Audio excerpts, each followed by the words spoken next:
You can read this special word. It's a couple pages. It's got a couple graphs that you just glimpse at them. You don't need to really need to actually read it. Don't really need. Well, if you want to, it does have a little bit of pull out kind of examples of some things, and some kind of like speculating.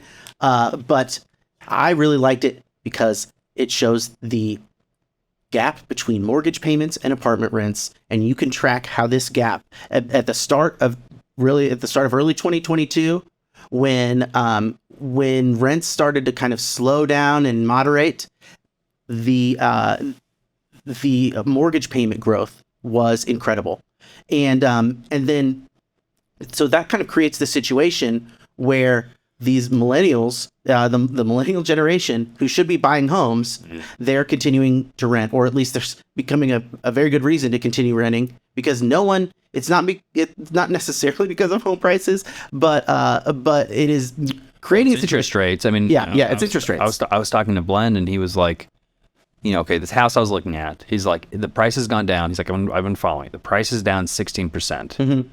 The mortgage that I would have paid last year was about $1,200 a month. Mm-hmm. The mortgage today is about $2,300. And he's like, wow, so it's like double. It's double. Even the price has gone down. Yeah. So, and that's the missing element.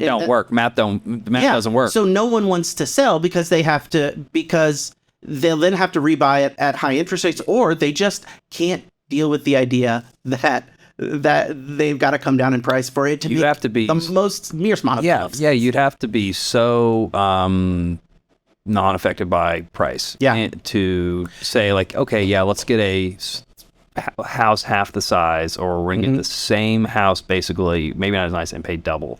And I forget if I was talking to you earlier in the show or before the show, but I think that it's like this pent up demand, or not really pent up demand, but we've got a group of people that if interest rates weren't out of whack, they would have sold their house, whether they wanted to or they needed to. Yeah, that desire would have been met if everything else was equal. But because interest rates are high, now they couldn't do what they wanted to do. And does that have?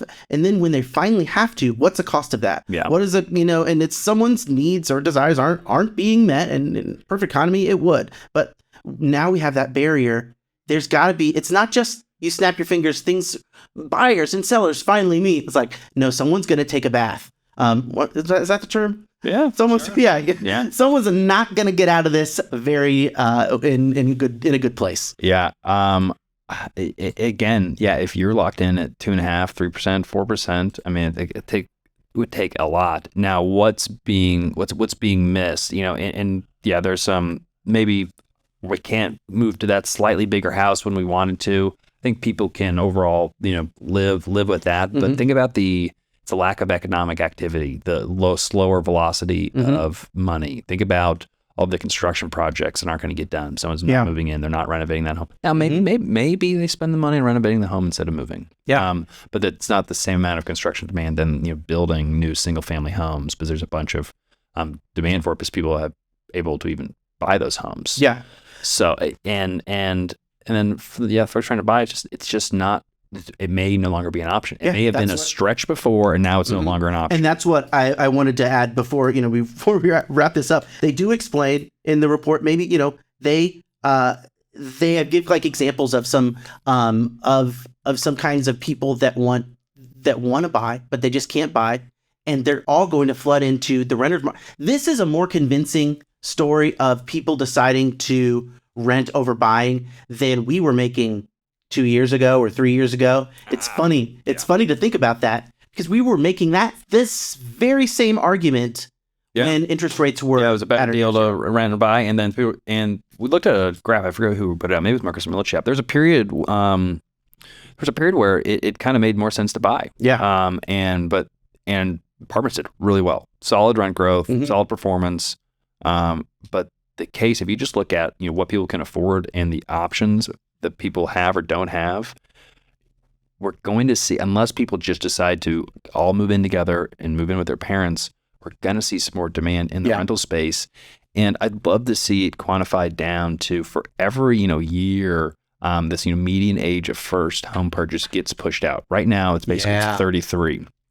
for every year that gets pushed out, how many million units of demand that is. Yeah. And another thing I'd like to know too is Absorption. is absorption, and how much household growth or household formation is there going to be? Because if it's even household formation, then all those would-be home buyers do become renters. But if it actually makes a significant dent in the household formation, then we might be able to measure actually how much of a chunk of would-be home buyers apartment renters become. Just by triangulating there.